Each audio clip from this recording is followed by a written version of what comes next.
So we're gonna we'll do our formal introduction, and then we will just like rapid fire questions at you. Oh, Love it. Okay. this is complete with baby drool, by the way. Hey, good. I didn't know we were doing video, and so hey. No, Baby drool. it's just it's totally cash.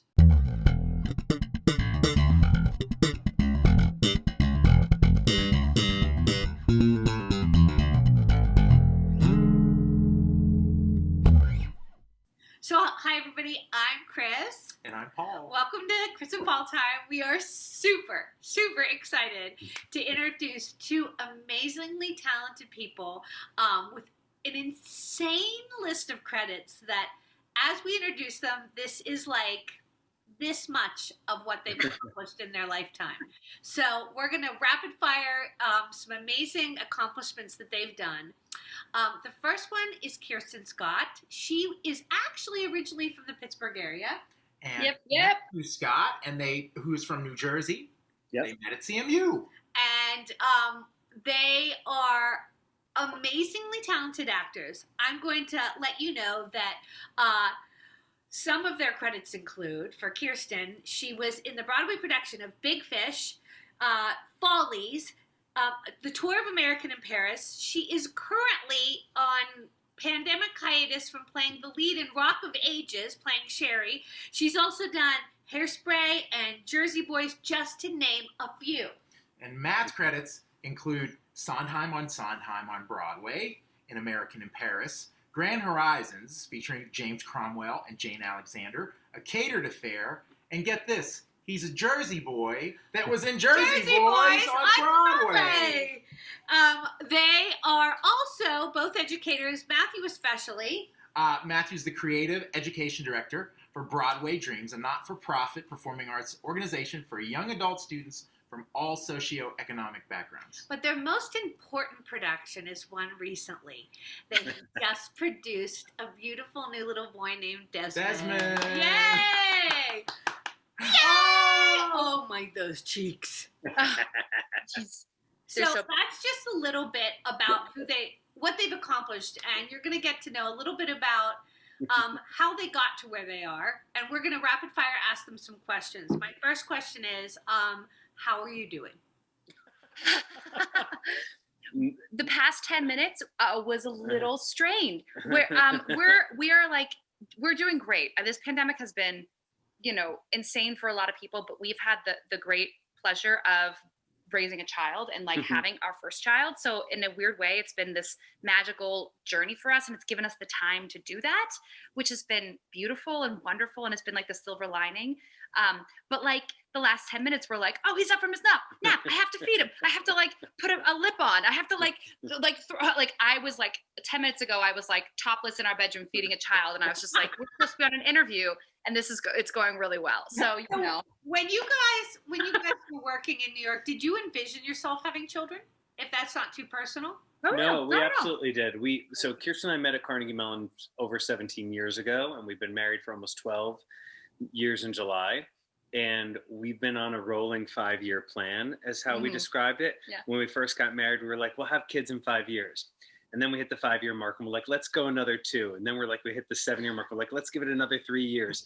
And then it literally took the entire world shutting down for us to be like, okay, I think we can do this right now. That's amazing. Yeah. Because we're both very ambitious people. And I think, Yeah. I just think that we were always like, if we have a kid now, we're about to go on tour, we're about to do this and that, the other thing. And it happened at the right time. Exactly. It happened when it was supposed to happen. Exactly. For those of you watching, you might wonder, how do I know these incredibly successful people? Incredibly accomplished, successful people. I had the amazing pleasure of working with both of them in different shows with the Pittsburgh Civic Light Opera. If I remember correctly, and I actually had to jog my memory, with Matthew, it was Legally Blonde. Right. And you've done a ton of shows at the CLO, and Kirsten, you've done Curtains, and we met doing Wedding Singer. Yes, that is correct. Okay. That's correct. I had all parts in both of them, but I can honestly say as bizarre as both shows were, I had a total blast. You Of were so course. funny in Curtains. I will never forget. You were hilarious. Oh, I wasn't in Curtains. No, I thought you were. No, I thought I was in Wedding Singer and Legally Blonde. Why did I think And you other played- shows with them in the summer, but I think that's the only time our Forgive me. I swear that there's someone who looked very much like you who played the opera singer in Curtains. I think sometimes Chris just shows up at Pittsburgh's backstage at Pittsburgh CLO and walks out on stage. And I think that might have been what happened, is that she was like, no, they know me here. And the stage door guy doesn't question it. And she's just like, I'll walk in on this scene tonight. You now I remember you were in Wedding Singer with me, but when you said Curtains, I was like, wait, she was the opera singer. I'm an idiot. Okay. whoever Well- that person was, I I'm know. She's a doppelganger for you. gonna have them down. Nonetheless. That's obviously unimportant. Paul has a weird connection. He worked with you, Matthew. Yes, a long time ago. So I've been working for Pittsburgh Musical Theater since I was a teenager. Mhm. Oh my God. Yes, and Mhm. we did That Boy together. Hold me, bad boy. Touch me, Yeah. bad And like the boy. whole time I'm Because looking. we were like in a different part of the building. It was at Stephen Foster. Yeah. And then That's other- so like- crazy. Yes. the other weird thing is, you're doing Rock of Ages now. Paul Yeah. has an amazing. We are going to get to the real questions. Yeah. But Paul has an I'm amazing. loving all of this. He has an amazing quick story that I think is also important for our students to hear. Okay, To be I'll try to honest. keep this as brief as possible. So I'm a professional musician. I play mostly jazz music, very cerebral, very serious about what I do. I play shows often to supplement income. That's how we met, actually. And so CLO called me out of the blue a couple years ago because I'm not one of their regular musicians. They said, we're doing Rock of Ages, band on stage. Do you want to do it? I was like, sure. This would be fun. I never get to work for CLO, Benedum. This will be a lot of fun. So I Yeah. took the gig. About 2-3 weeks later, they called me again. They said, listen, there's not going to be stands or lights on stage. The band is in costume. You know, you have to memorize the whole show. Mhm. So I was just like, no, I'm not doing that. Are you crazy? I can't do that. I don't have time to deal with this. So I went to my wife and I said, yeah, I'm going to quit this gig. They want me to memorize the whole show. But you know, good musicians, Exactly. You had to learn all your lines? And let me ask you a question, Paul. When you finished, did people come up to you at the stage door and go, how did you learn all of that music? Well, the funny part was, the funny thing is that she looked at me and she said, are you stupid? The whole show is songs. Well, You know. Yeah. know all of these songs. We grew up listening to all of this and music. the other thing I said to you, What was the other thing you said? I said it's going to be one of the best moments of your life. You have so much fun. Because it will be the first time because as you know, the band The band is another character on stage. I mean, they are all, So we fun. interact with them. They have lines. It's like, it's so much fun. And you're so much a part of the energy of that show. It was so without you on amazing. stage. So long story short, I was off book a month before the show opened. It was so easy to get the Of course you were. And so I was wigged, costumed. It was probably, save for our wedding day, Yeah. the greatest experience I've had being I love on that. stage. I in love front of that. people. It That's was so much fun. so much fun. Which part did you play? I was the bass player. I You saw- bass. Oh, played bass, but we had scenes where we had to, where the band now, what was the band called behind the Arsenal. Arsenal. So we had to, like, the guitar player they brought in from he had done it on Broadway. So we just followed Okay. him. When he Yeah. would start acting, we would start acting too. And it was just, I love that. That's awesome. and he talks about it almost every other day. I love And I that. said to him, Michael, it's a great lesson for him because you don't know what the gig is going to give you. Right. You don't know what the gift is, right? Yeah, And he was you like, never I don't know. have time for that. I'm a serious jazz musician, and it's like he learned something totally new. I love it. know, and it's you. I was doing a lot of research on you, Matthew, both you guys, and in an interview you said you're like, we don't get many opportunities to do plays. Yeah. And I deal with the same thing. I auditioned for The Diary of Anne Frank, and the woman who I was auditioning for looked at my resume and she went, "You do musicals? It's How horrible. about the job?" That's the job. But it is a mentality. Like, we can all do more than what we do. And I always want my kids to know that you can't just you aren't just one thing. You know? You aren't. And it's a tricky thing when you're in college and then when you come out of school. You almost kind of have to make a deliberate choice almost immediately to do the work that you want to do right up front. So you have this period of time when you get out of school where people don't know you, and they're going to bring you in for virtually everything.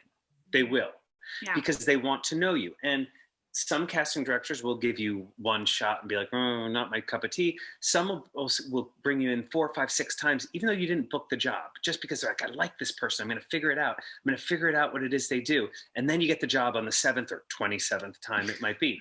But we talk about this often coming out of Carnegie Mellon.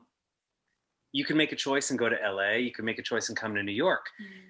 But if you don't do the thing kind of almost immediately that you're intending to do, it can be a tough road toward it. Now, Kirsten's been doing a lot more TV and film as of late, but she's been working very hard on it by taking a lot of classes and pushing herself. She signed with a different manager that really was promoting her in a different way. For me, getting to do a couple of plays in the past couple of years, people don't know that out of college, I booked a handful of plays, but I turned them down to do musicals. Why? Because the musicals pay more, and they're going to Broadway, and they're the flashier project. And so a couple of times I turned down opportunities, and now I'm like, well, my resume could have been like a half and half situation. Maybe I'd have more luck in TV and film if I had done that a little bit earlier in my life. So it's really, nobody knows how it's all going to map out, but I will say that you're absolutely right, Chris, is that people see what they see on the page, and if they're going to cast a play out of New York, they're going to cast it with people who have done plays. And every once in a while, like in my case, I get to be brought in for something because the casting director knows, oh no, he's done musicals, but he's a good actor. And that's what this is about. And so you people looking out for you is the greatest thing that can happen in this business, obviously. True. Awesome. Well, you've talked about the importance of self-discipline to keep your body and your voice on point. So what would you say to a young artist about why self-discipline is so important? Wow. Well, I wish I was more disciplined in college, because as soon as I left, I realized how important it was, because I was like, oh, there's no one saying like, you have to get this done by Friday. It's like, you were on your own. And if you don't memorize that side before you go into that audition, you make a fool of yourself, and then that's on you. Real quick. Oh, yeah. I'm going to play devil's advocate. Is that expected?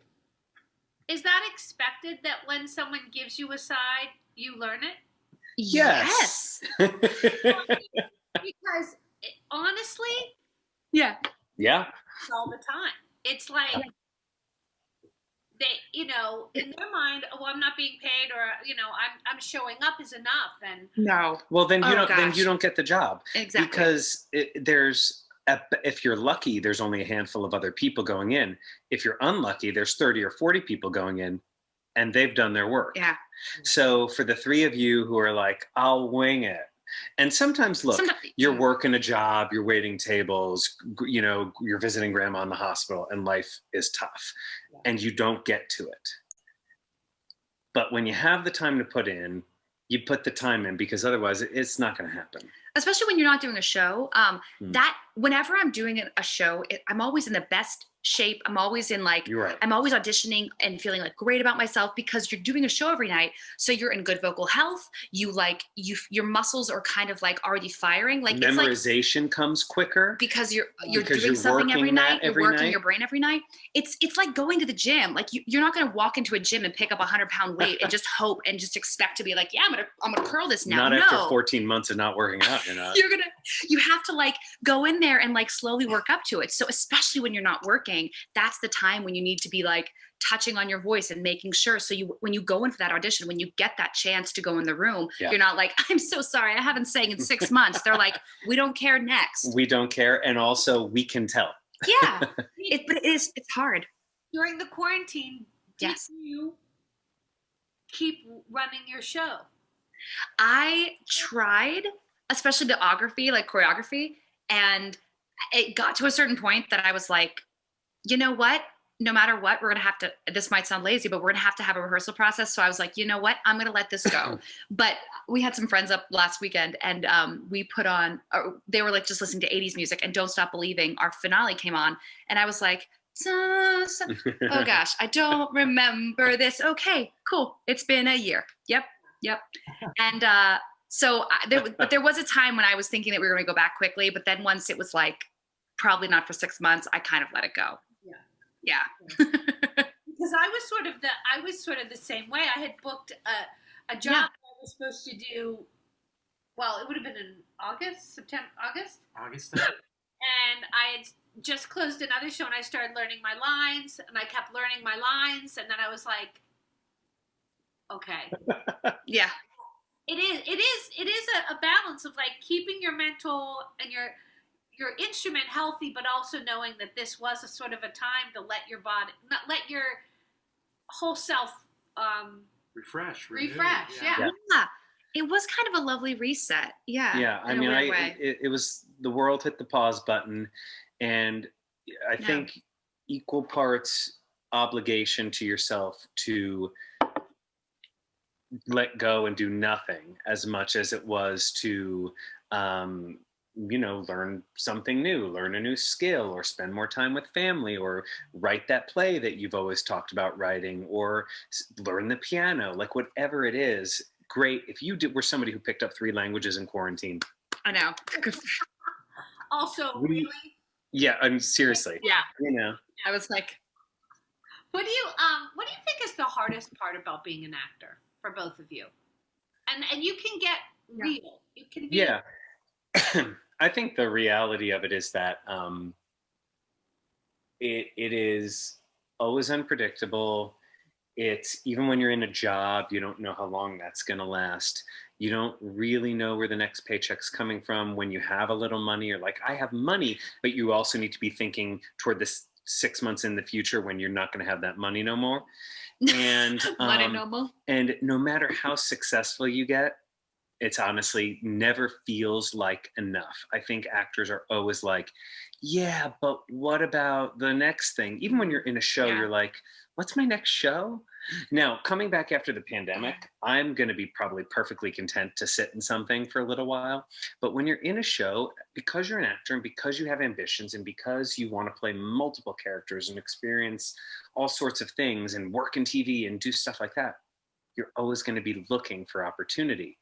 And as we know, that gets paired with rejection, and it gets paired with expectation, because every time you prepare for something, every time you ready yourself for an audition, every time you put yourself on the line, you're in your brain, you've cast yourself in the role, you're imagining what the costume looks like, you're doing your dressing room in your brain. You're thinking about how that paycheck is going to buy you a trip to Hawaii in 6 months. You go ahead, and meanwhile, you've yet to crack open the script to even read it for the audition. But that's also part of it too, is that you have to let your brain do those things. As a result, the highs are really high and the lows are really, really low. And that's just the reality of it, and it never stops being that way. Yeah. Kirsten. I was going to say the same thing. I was going to say the mental aspect of it. If this is, when was Mental Health Awareness Month? I feel like it might be this month. I'm terrible at that thing. I feel like it should be all year long. But it should be all year long. But staying mentally healthy as an actor is I find a very difficult thing, because I am always happiest when I'm working, and when I'm not working, it is so hard to feel like you're worthwhile.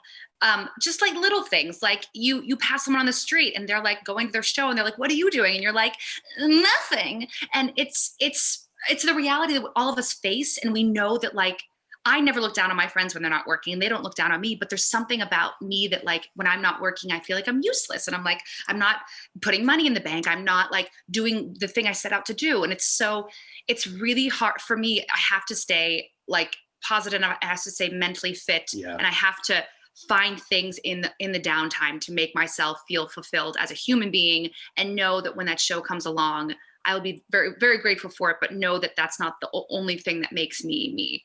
Which it took me a long time to kind of figure that out, because right after both of your honesty, because it is really mentally taxing.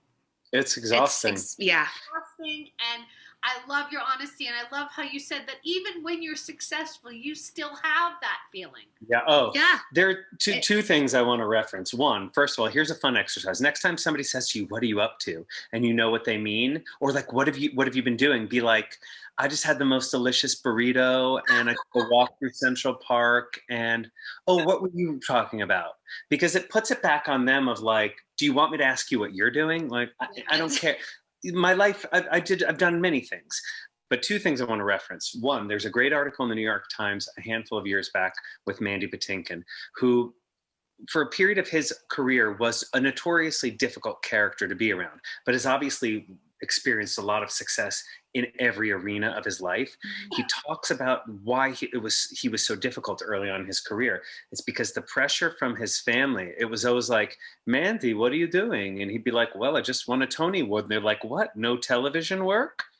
And then he'd be like, "Hey, Mom, Dad, whatever. I've got an Emmy." And they'd be like, "So the films aren't happening for you?" Like, it was never enough. Yeah. The second thing I want to reference is Caitlin Hopkins is a brilliant educator. She runs the department at Texas State University, which is an incredible college program. She's also a Broadway performer, and she's the daughter of Shirley Knight, who is an Academy Award-winning actress. She was in the original Bat Boy. Yes, but Shirley Knight just passed away this year, and Caitlin was in the original Bat Boy. She played the mother. She's done a bunch of Broadway shows.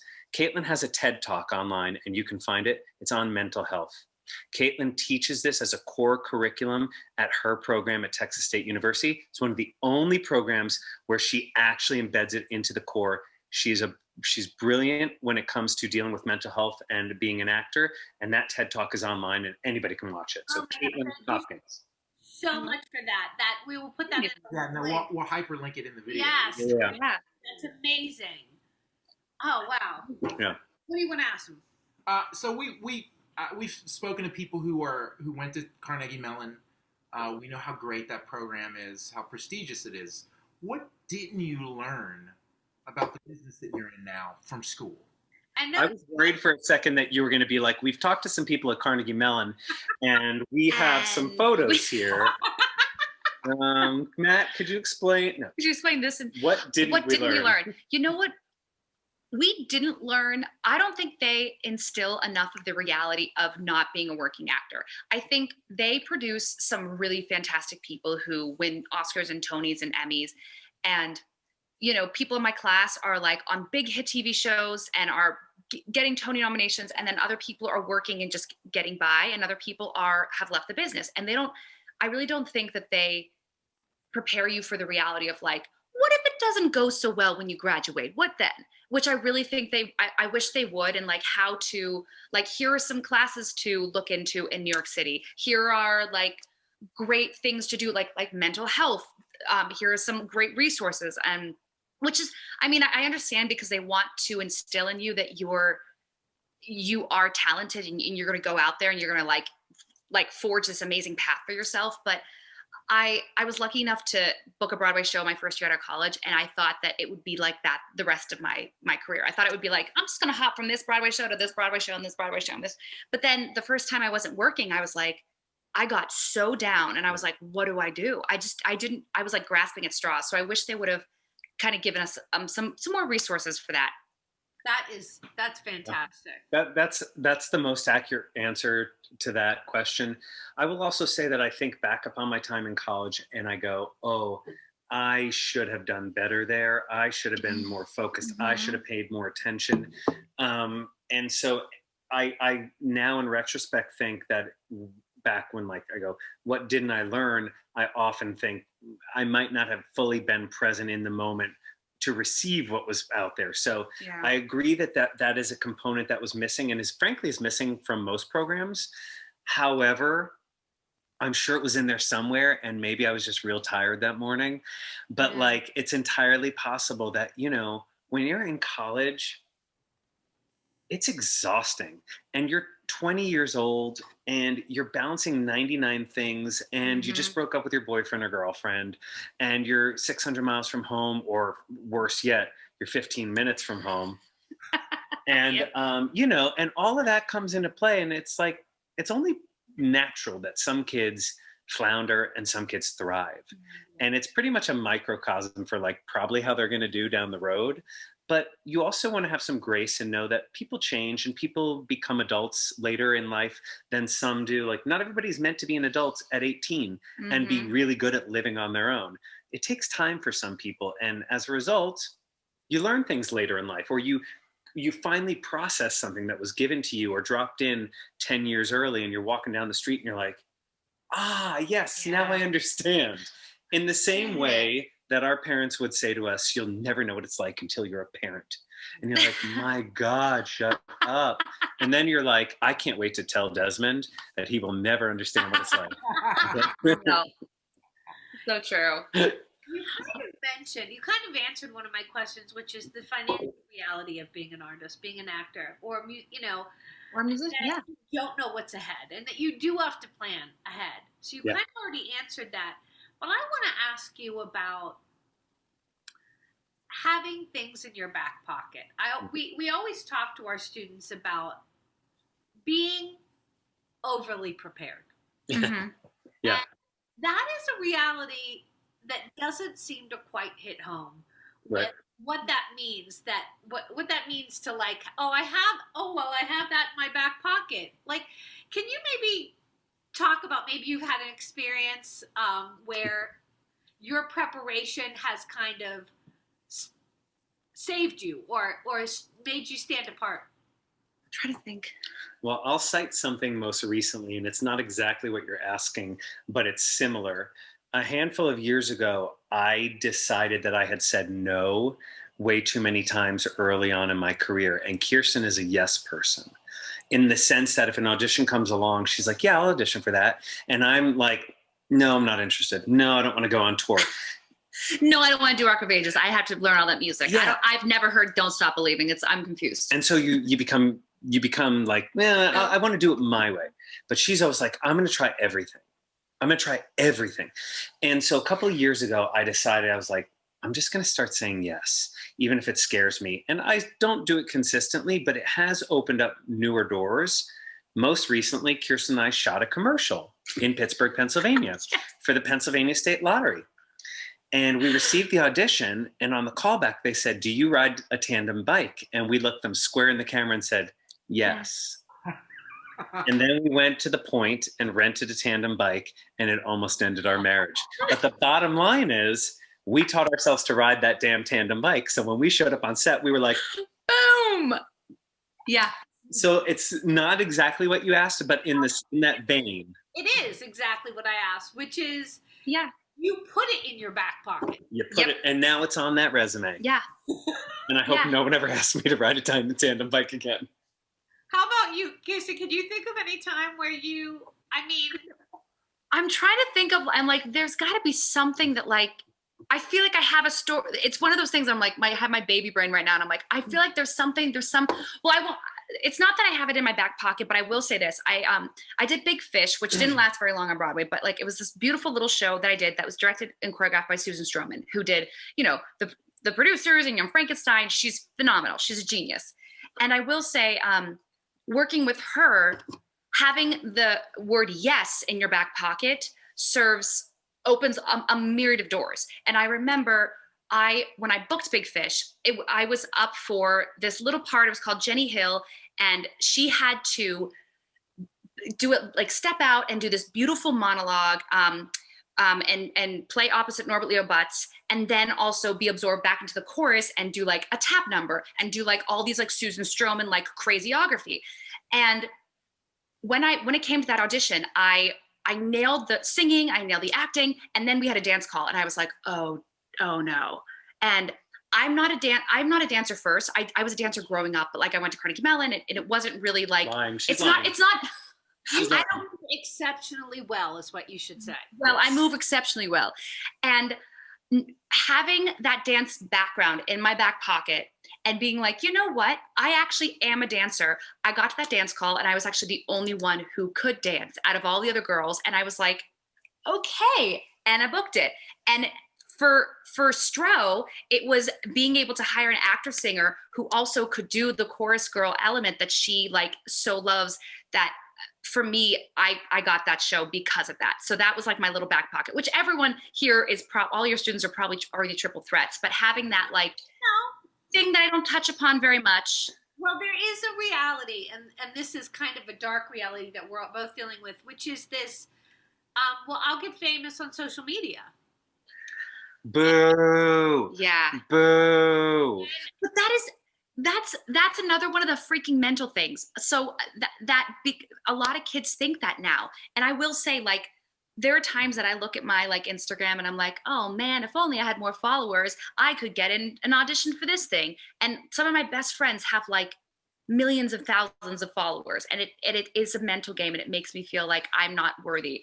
And then I'm like, no, that is not an accurate depiction of your talent. It's not. No. It is not. And a lot of these people who do get famous on social media, it's for these little 1 second snips of them, like they had a witty thing that they put this thing to this thing, and it's not going to translate. No. And so that's not a great. Long. Yeah. A career is long, and it's you have to be looking at a larger picture if you intend to last, if you intend to stick it out. And it's certainly wonderful. I will not lie. There are people in the industry and casting directors who do care about that stuff. And it does keep certain people out of certain rooms, but it's not a reason to not honor the process and to work at the process. Mm-hmm. It's not an excuse for taking a shortcut. Yep. And I just want to say something, because Kirsten brought up Stro, and it's a great story that a friend of ours told, and I'm going to tell it because I always think it's beneficial. He was in college at CCM at the time, and he was auditioning for the national tour of Young Frankenstein. He came to New York and he auditioned for her, and he auditioned with 50, 60 guys, and they got cut down to 40, and then they got cut down to 20, and then they got cut down to 10. And she went down the line and she looked at everyone and she said, do you do aerials? Yes. Do you do backflips? Yes. Do you tumble? Yes. Do you do this? Yes. And she got to him and he said, do you tumble? And he said, no. And she went on to the next person, moved down the line. He went back to school, heard nothing in a week, heard nothing in 2 weeks. 3 weeks later, he gets a call. You have a call back for Susan Stroman for Young Frankenstein. He's like, oh my God, amazing. Comes back into the call, 60 guys, whittled down to 40, whittled down to 20, whittled down to 10. Do you tumble? No. Do you do aerials? Yes. Do you do this yet? Do you do this yet? Gets to our friend and says, do you tumble? And he says, you asked me this last time, and actually, no, I don't. And she looked at him and said, and you think by now you would have learned. You. It's not my fault. Knew that was the punchline. I knew it was like she wanted him to go back and say, yeah, I've been working on it. Yeah. You have 3 weeks, son. When we did Big Fish, we had a whole circus scene, and she was like, who tumbles? Who does this? Who does this? And I was like, I do none of those things, but I'm willing to learn. Yes. Their circus guy came in that day. I learned how to juggle. And I was like, and she juggled in the show. And I juggled in the show. Successfully, like, literally, some nights. So nice. Just, wow, balls. But it's so true, because you would much rather be in the room with a person who's like, you know what? I don't do that, but I'm going to try. Yeah. And if you give me a week, I'm going to go fix it on my own. I'm going to go learn how to ride a tandem bike. And then I'm going to show up on set, and I'm going to learn I'm going to know how to ride a tandem bike. Yeah. Also the willingness, they want the willingness. And it's also, I love when people are like, so we want you to go like as big as you can go. And I'm always like, you're like, no, you don't. You're like, and I make it like funny but there are so many people in the business who are like, no, I don't feel comfortable with that. Right. And half the time it's just to see, will you play with me?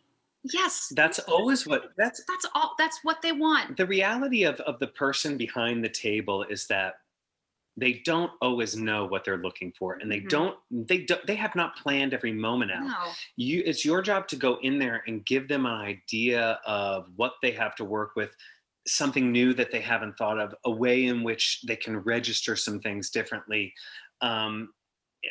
Director I just worked with, Lee Silverman, who's a graduate of Carnegie Mellon, who's a brilliant director. She borrows from Uta Hagen, who says, show me what you do and I'll tell you who you are. And the idea is bring it into the room and I will make some sense of it with you. And that's the whole idea. And in fact, when I auditioned for Lee for Grand Horizons, I am usually very well researched. I look up everything. If it had a previous production, I look to see who played the part. So I know, oh, this person is normally plays things like this. So maybe it's that. I was traveling back from California. I had no time to do that research. All I did was read the script, and I had to read for 3 different characters. And so I just made my own choices about all 3 of them. I walked in the room, and after every scene for every character, Lee was like, that's a great take. That's a great take on that. What a fun take. And I was like, what is she talking about? I'm just acting. I had a call back the next day, and I left the room, and 20 minutes later, they offered me the job. I did not research that the show had originated at the Williamstown Theater Festival, where it starred Jesse Tyler Ferguson from Modern Family and Tom Sadowski, who's a brilliant actor who was on The Newsroom and who's on Life in Pieces right now. If I had looked them up, I would have probably made very different choices about the characters, but instead I brought my versions into the room. That's one time when my lack of uber preparedness benefited me. But you still prepared because you still read the script. I still read the script, and yes. You did work. You made bold choices, and I showed her what I do, and she told me who I was, and that is ultimately the best piece of advice I've heard. Is that the people that are successful are the people that come up to show who they are, and they'll say yes. Yeah. Hey, can we get a bass solo on this? Can you try? Of course. Yeah. Yes. Let's try it. Yeah. It's always say yes. Yeah. Yes. Always say yes. It's because you never want to be the person in the room that it's that old improv adage, yes, and you never want to be the person in the room that stops the energy by going no. Yeah. And you're like, I don't want to work with that. Even if you fall on your face, the people behind the table. And you will. And you will. The people behind the table, they're not looking to make fun of you. They're not looking to make you fall on your face. But if you try something bold and you fall on your face and you fail, that, how memorable would that be? And they're going to be so much more great. At least they tried. Also, we've everybody we've interviewed with, we've told this jewel of a story too. So my friend Janet Dickinson, I don't know if you know her. Yeah. Yeah. Oh, you do? Yeah. So Janet and Doug, I've known them for and they, I can't remember who said it, but they said there's no such thing as a wasted good audition. Yeah. Now, sometimes that's, like you said, the payoff of the casting director. But sometimes it's just for you. That's yes. Years ago, when, I haven't told this story, when You're in Town was on Broadway. I remember this. He drove me up for the audition, for the replacements. Yes. And I'm sorry, I still think I was perfect. And I decided I was going to leave everything in the room. Yeah. And I went balls to the walls. Yes. And I walked in, and I was the girl from Pittsburgh. They didn't know me from... Yeah, you didn't have an agent. Nothing. Yeah. Nothing. Yeah. And I went in, and I wrote, We Kiss in a Shadow from The King and I. Yes. Uh-huh. I sang We Piss in a Shadow. And I didn't need to change a whole lot of the lyrics. That's amazing. And one of the guys in the room, I am not making this up, fell off his chair laughing. Yeah, because it's brilliant. Fell off his chair. And I walked out, and Paul picked me up. You were waiting outside of Equity in the car. Yeah. Oh. And I was like, I left it all in there.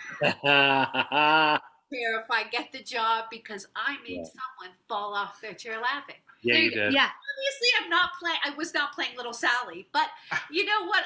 I think about that, and I think about I didn't stay in New York. It wasn't my vibe. It wasn't what I wanted. But I think about the taking those chances and leaving those memories where you walk away feeling so proud that you did take the chance, that you did. Yes. And what you're telling the students is there is so much to get from just putting it out there. Yes. And not being shy and being the yes man, and that there's like both a personal payoff and a positive payoff in the room. It goes both ways. Yeah. Absolutely. And I'm so thrilled to be talking to you guys, because even though I was very small parts when I worked with you, I could see your work ethic.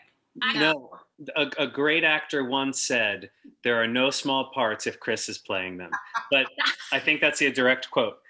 No, you were. Oh, and by the way, you were so funny in The King and I. No, it wasn't in that one. Hold on. You actually were very funny in Legally Blonde when you came out with like that martini in your hand. And I was like, just let her and Jeff Howell do everything. Like, I want to be in the wings forever with Jeff Howell and Chris, like, and as they coast across the stage. I like a Christmas concert. Do you remember Jeff when Jeff Howell played the priest and his entrance came too early and they just swiped him across the stage? They just kept going. And then they were like, but he's supposed to come in from left, and now this thing is all the way on right. It's the funniest moment in the history of the Civic Light Opera. And Jeff, in his priest just waved at the audience. Waving as he's swiping across stage. Unreal. That was Lizzie. Yeah. Oh my God, we laughed so.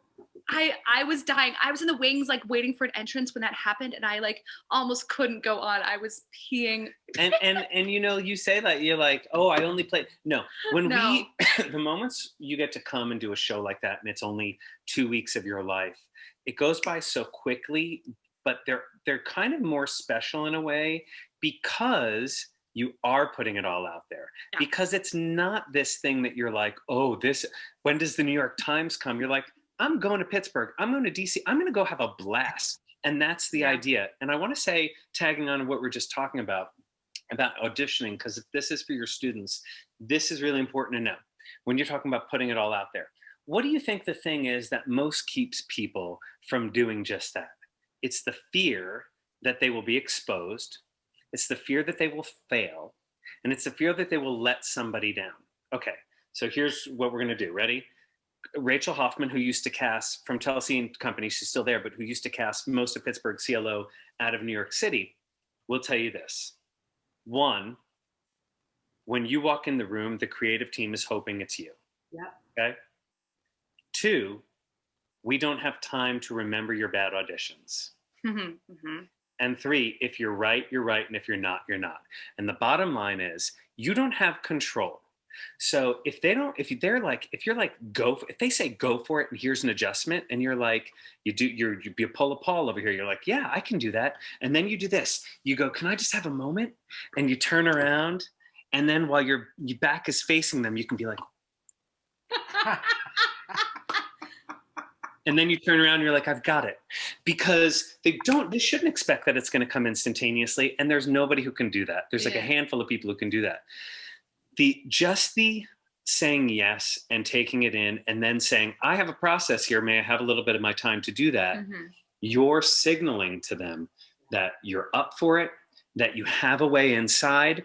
You might not even fully be able to execute the note, but because you took a breath for them and for you, you will have at least probably gotten some of what they're asking for in there.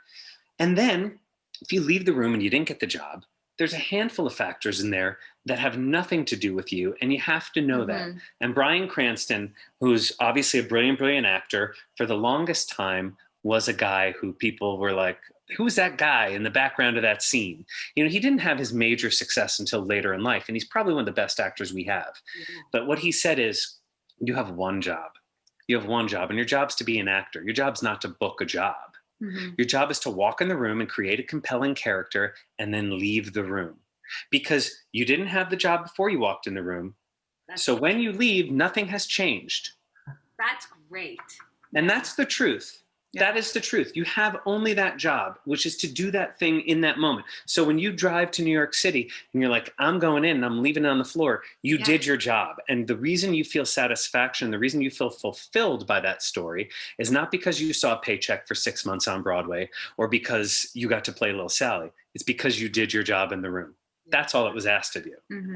That's a great quote. That your job. I love that. I'm going to talk about that with my kids. Also, do you give yourself an opportunity to learn a job? Yes. And if so, I'd love to know how much time and what you do. Because great. I say to my kids, I say, you've invested. You've worked hard. Yeah. My mentality is you give yourself 24 hours to be miserable. You're allowed to be miserable. But I'd love to know what your thoughts are, because some people don't. We also have the 24-hour rule, but I will say, I feel like 24 hours is usually not enough time. we always say that we're always like, yeah, 24 hours, mourn it, whatever. But there are those things that you're still like, ga. I mean, I think speaking of like the mental health game of acting, I think we've definitely given each other time to mourn jobs. But when it goes longer than a week, I think both of us have been like, okay, you didn't get it. You were really good in the room. You should have gotten it. It was stupid that A, B, and C happened. But give yourself the time to mourn. But I would say when it goes longer than a week, we're like, we're going to put the kibosh on that because you have to move on. You do have to move on. And also, you put yourself out there so many times and don't get the job. I feel like I usually mourn, the ones that we usually mourn are the ones where you're in the final callbacks and it gets so close. Right. And then then you're really like putting yourself in the costumes. And then you've already picked out, where you're going to celebrate the first night you're on and stuff like that. But so we kind of have the same rule, but I think in all reality, for those ones that get really close, it's more like a week, which is a long time, I know. Yeah. And again, I think part of that mourning is this assumption that you failed someone other than yourself, which you did not do, of course. True. But this idea that like, oh, mom knew about this one and Kirsten worked with me for 3 days on it and I didn't get it. And worse yet, I failed that casting director and they'll never and I just want to reiterate, that one time Rachel pointed out to me that someone walked in the room 3 months earlier. They had been in the room for her for something. And she called them up and she's like, hey, so-and-so, you're next. And they walked up and the first thing they said was, I'm so sorry about that last. She's like, what are you talking about? Are you ready to go in? Like they had been holding on to it and brought it back in the room the next time. And that was to their detriment, nobody else. This is a great reminder for young artists that nobody is holding on. That it's your chance. Yep. Mm-hmm. It's your chance. That's amazing. Now, I don't want to like overload you because you've been so generous with your time, and we're coming up to go to Living Treasures with you later today. I want to know if you would like to share a little bit about what Broadway Dreams is. Sure. Yeah.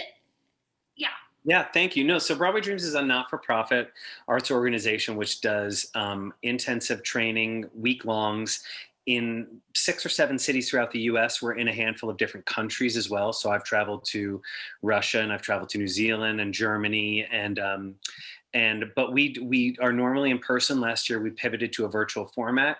We're returning to in-person programming next week, starting in Atlanta. So we'll be in Atlanta, Houston, Fort Lauderdale, Charlotte, Philadelphia, and I'm missing a city in there. And what we do is we bring Broadway people, musical directors, choreographers, me, and we do classes. And we also build toward a show at the end of the week. And that show is created by the staff.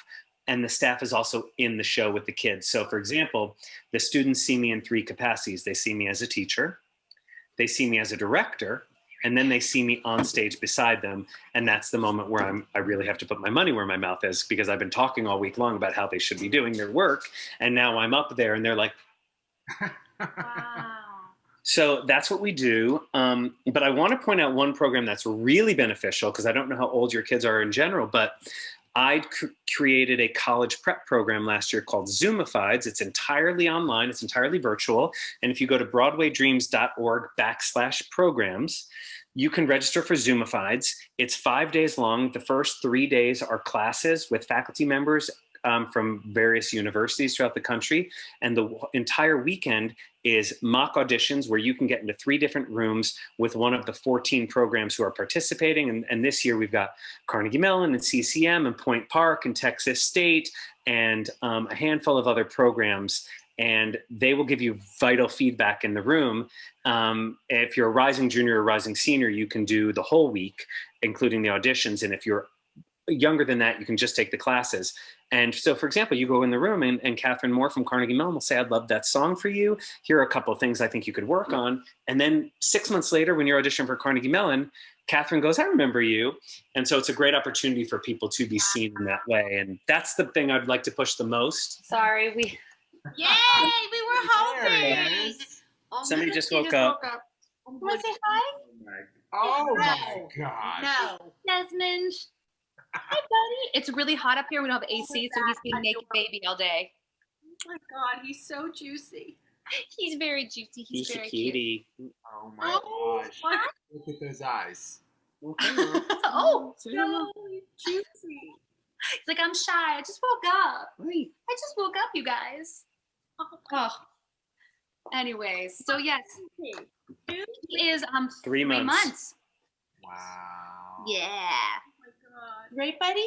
So juicy. Oh, big yawn, I know. Oh. Oh. So we're talking about performing, and this is like obviously going to make a huge difference in our performing life as things will get a little bit more complicated and whatnot. But in a weird way, I feel like now that I'm going to have less time on my hands, like I have an audition to prepare for on Friday, you really have to take those little pockets of time and like actually prepare and get things done. And in a weird way, it might make me more self-disciplined. Yeah. Yeah, because you have Right? little 45-minute windows, you know. And you're like, if I don't learn the lines now, I'm not going to get them learned. Right? Oh my Oh God. my gosh. Sorry, now we're so distracted. That's all you gotta do. Just bring him to the audition. That's all you gotta do. Right? Yeah. Right? And then if you feel like it's not going well, you could just be like, I really want to send you to college when you're older. Like that. I mean, I really did want you to have that education that we. Exactly. Oh my God, he's so gorgeous. It's true though. You really have to work extra hard. You all have to work extra hard. I mean, we only have a cat, so there's that. That's a lot of But responsibility. it's still a lot of responsibility, and it just, and again, like, yeah, it's all good, and it now it also makes us more well-rounded human beings, you know. All right, we're gonna leave you with. We're gonna wrap it up, and I'd just like to know what you would go back and tell yourself. Oh, God. Gosh. Don't take it all so seriously, probably.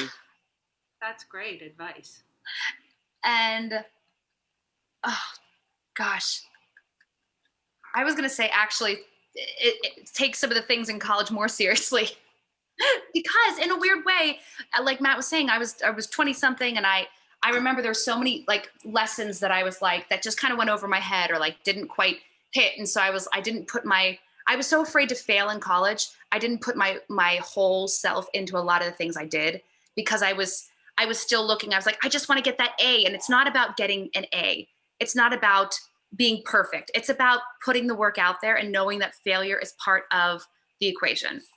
So that is an amazing thing to remember. I'll borrow one last time from Caitlin Hopkins at Texas State. She tells her students, fail forward. Because when you pick yourself up off that ground, you're a little bit farther along than you were when you started. And that's the truth. I love that. Love that. Yeah. My little motto is leap and the net will appear. I Yes. love that. I like that. I like fail forward No, too. I like That's fail pretty. forward. That's pretty The awesome. same thing. It's the same thing entirely. Yeah. Yeah. And every interview the exact same way. So don't hang up yet. Don't do it. I love you. I love you. And Aw. we love you. You guys are so sweet. I love that. This was really fun.